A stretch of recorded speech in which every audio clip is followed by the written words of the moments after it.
मागील काही दिवसापासून परभणी जिल्ह्यात थंडीची लाट कायम आहे। आपण बघितलं तर 8 दिवसापासून परभणी जिल्ह्याचे तापमान हे 10 अंश सेल्सिअसच्या खाली आहे। तर काल आज तापमान परभणीचे 7 अंश सेल्सिअस आहे। त्यामुळे परभणीकरांना कुठेतरी हुडहुडी भरलेली दिसत आहे। शाळेत जाणारे विद्यार्थी, मॉर्निंग वॉकला जाणारे नागरिक, दूधवाले, भाजीपालावाले हे उबदार कपड्यांचा वापर करताना दिसत आहे। तर ठिकठिकाणी ग्रामीण भागासह शहरी भागात शेकोट्या पेटायला लागले आहेत।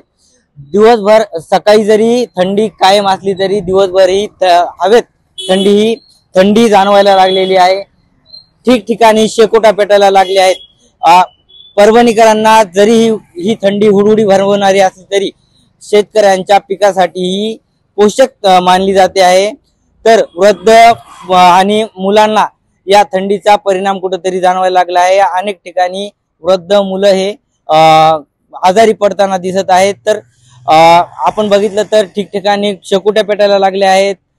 उबदार कपड्यांचा वापर केला जात आहे आणि मागच्या 2 दिवसापासून परभणीचे तापमान 7 अंश सेल्सिअसच्या खाली गेल्यामुळे परभणीकरांना हुडहुडी भरली आहे। विशाल शिंदे, साम टीव्ही न्यूज, परभणी।